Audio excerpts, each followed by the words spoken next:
Good morning, children. Today in EVS we are going to continue with chapter 10, soil. We have already discussed few topics of this particular chapter, like what do you mean by soil, then what are the different layers of soil, formation of soil. Layers of soil में हमने पढ़ा था कौन कौन से layers होते हैं soil के, humus, topsoil, subsoil and bedrock, isn't it? So today we are going to move forward with the next topic, that is life in soil. Soil में life कैसे होता है, exist कैसे करता है. Okay? Now soil is the home of many living things. Soil जो है, soil के अंदर जो है ना बहुत सारे living things भी exist करते हैं. And how do they exist? That we are going to study now. Okay? Besides plants, many small animals also live in the soil. आपने सुना होगा ना burrows में रहते हैं, like rats, rabbits. ये आपने सुना होगा snakes और ants. इस टाइप के बहुत सारे animals और insects है, frogs. ये लोग कहाँ रहते हैं? तो they live under the soil. वो soil के अंदर अपना घर बनाते हैं. And they stay and exist over there only. So rats, moles and rabbits make their burrows in the soil. They make the soil loose by their digging and other activities. वो कैसे बनाते हैं अपने घर को? Soil को lose करते हैं पहले और उसके बाद उसमें digging start करते हैं. Digging करते करते वहाँ पर एक hole जैसा बन जाता है, burrow बन जाता है उनके लिए, and they make it easy for their survival. This helps the soil to absorb more air. They also enrich the soil by their excreta. So वो soil को और ज़्यादा enrich कैसे करते हैं? By their excreta, children. A large number of insects such as ants, bugs, beetles, leeches, worms, centipedes and scorpions, ये सारे जो animals हैं और insects हैं ना, ये सारे soil के अंदर आपको पाए जाते हैं. They stay there, they make their home. जैसे हम लोग अर्थ के ऊपर रहते हैं ना, but these particular insects and animals they stay under the soil. Worms like earth worms move through the soil creating tunnels.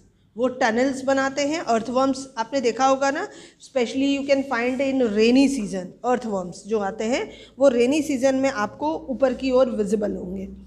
और आपको एक बात और पता है बच्चों कि कुछ ऐसे इंसेक्ट्स जो ज़मीन के नीचे रहते हैं, like the animals and insects which I have discussed right now, ये आपको विजिबल ज़्यादा करके कब होते हैं? In which weather they are mostly visible?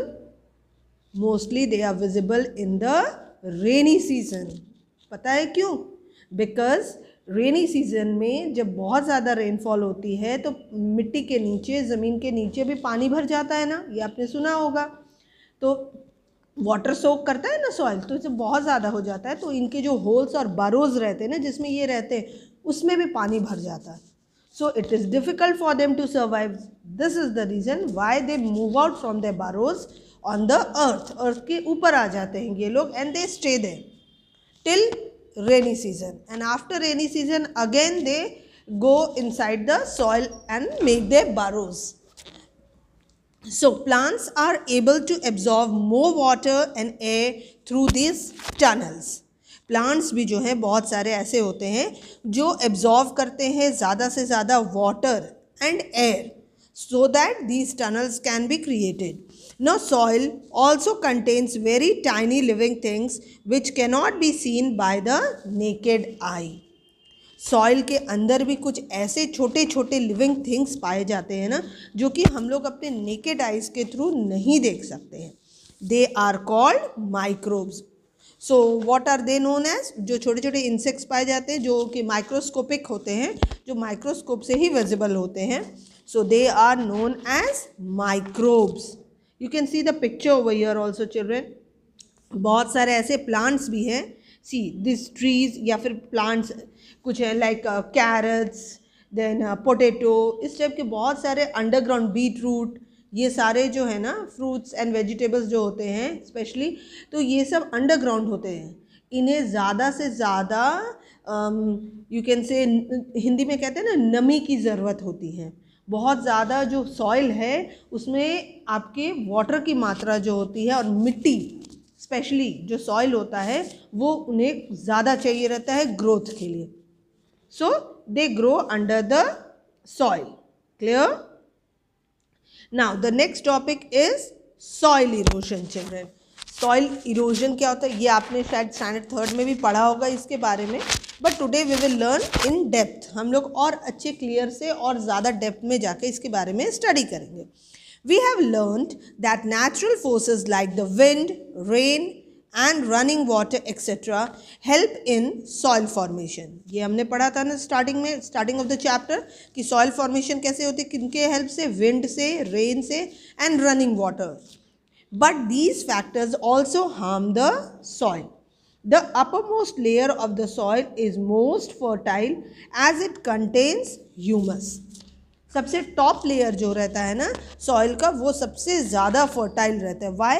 Because it contains humus. This soil is very soft and light. जब आप एक होल डिग करोगे ना ज़मीन में तो देखना उस सबसे जो ऊपर का टॉप लेयर रहता है ना वो बहुत ही ज़्यादा फर्टाइल रहता है. क्यों? क्योंकि उसमें हमेशा वाटर सोक किया रहता है और मैन्यूअर्स भी रहते हैं. बट आप जैसे जैसे डिग करते जाओगे अंदर की ओर ना जो सॉइल रहता है वो थोड़ा हार्ड होते जाता है. Clear? It can easily be blown away by the wind or washed away by water. When it happens, it is called soil erosion, children. तो इसे क्या कहते हैं? Soil erosion.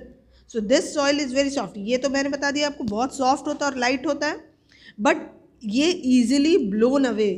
विंड जब आता है ना, आंधी तूफान जो हम कहते हैं ना हिंदी में, जब आती है तो ये बहुत ईजिली ब्लोन हो जाती है. हवा के साथ साथ ये उड़ जाती है और बारिश के पानी से वो बह भी जाती है बहुत ईजिली. व्हेन इट हैपन्स, जब इस टाइप की अकरेंस होती है तब हम इस सॉइल को क्या कहते हैं? Soil erosion. So, soil erosion is the removal of fertile topsoil by the action of wind, water, etc.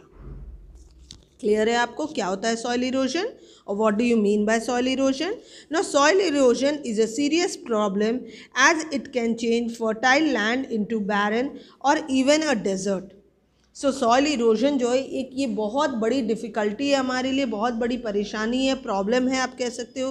Because what happens you know, जब विंड आती है या बारिश बहुत ज़्यादा होती है ना, जो टॉप लेयर जहाँ ह्यूमस बहुत ज़्यादा होती है और बहुत ज़्यादा फर्टाइल होता है जो सॉइल, जब बारिश होती है तो क्या होता है वो फर्टाइल सॉइल जो है वो बह के चला जाता है.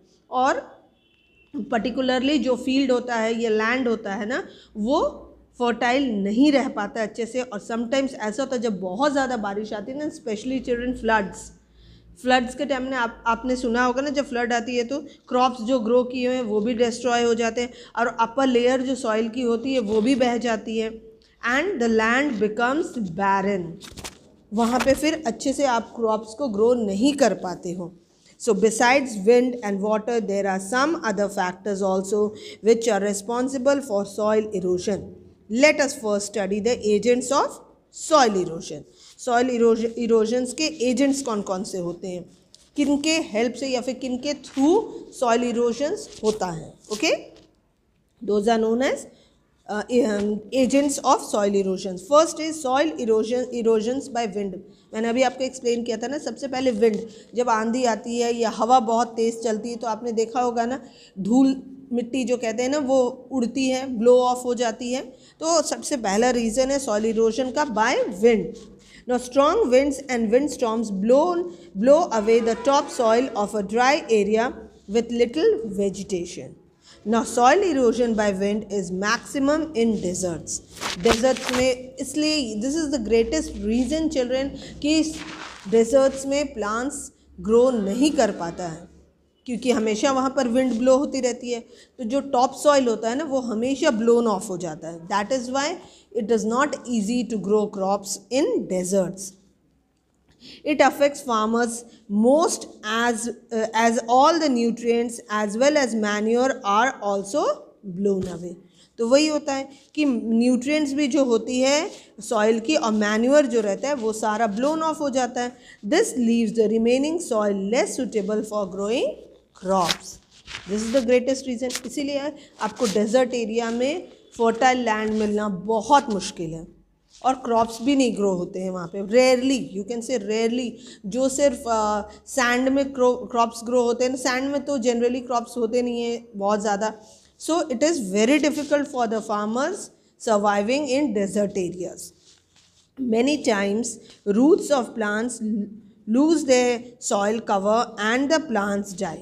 ऐसा भी होता है, उनका जो रूट्स रहता है वो कवर रहता है जिस सॉइल से। अगर बहुत ज़्यादा बारिश, like flood, I have explain ना चिल्ड्रन, अगर फ्लड आती है तब भी यही प्रॉब्लम होता है कि अपना टॉप सॉइल जो है या फिर जो रूट्स है बहुत अंदर तक नहीं गया है अगर सॉइल के अंदर, तो वो ऊपर की ओर है तो वो भी बह के चल जाता है and the roots doesn't get, वो इरेक्ट नहीं रह पाता है and it dies. So this is a very big problem for soil erosion. Now next, soil erosion by water children. Water क्या रोल प्ले करता है यहाँ पे? Heavy rains and strong rivers currents remove the soil from one place and deposit it in another. क्या होता है जब बहुत ज़्यादा हैवी रेनफॉल होती है या फिर रिवर्स जो है ना, करंट जो रहती है उसमें बहुत ज़्यादा आ जाती है, तो पानी का जो फ्लो है वो बहुत ज़्यादा बढ़ जाता है। तो आपने देखा होगा ना, लैंडस्लाइड्स होती है, जब बहुत ज़्यादा बारिश आती है तो लैंडस्लाइड्स हो जाते हैं, सुना होगा आपने ना। तो जो ब्लॉक्स होते हैं वो बह जाते हैं मिट्टी के। सो soil erosion by water is greater in hilly areas because water flows down the slopes and with greater speed and force. जब लैंडस्लाइड्स होता है तो जो स्लोप्स होते हैं ना माउंटेन्स के, उस पर भी तो क्रॉप्स ग्रो किए जाते हैं, बट जब लैंडस्लाइड्स होता है तो क्या होता है, जो मड होता है, सॉइल होता है, वो ब्लो ऑफ हो जाता है, वो बह जाता है पानी के साथ. So this is also a great problem you can say for soil erosion. Soil erosion का ये भी एक बहुत बड़ा डिमेरिट है, water. Now the reverse carrying the soil slow down in the plains and deposit it there. तो क्या होता है, रिवर्स जो है वो सॉइल को कैरी करती है और स्लो डाउन कर देती है प्लेन्स में एंड डिपॉजिट हो जाती है किसी एक पर्टिकुलर प्लेस में. क्लियर? Thank you.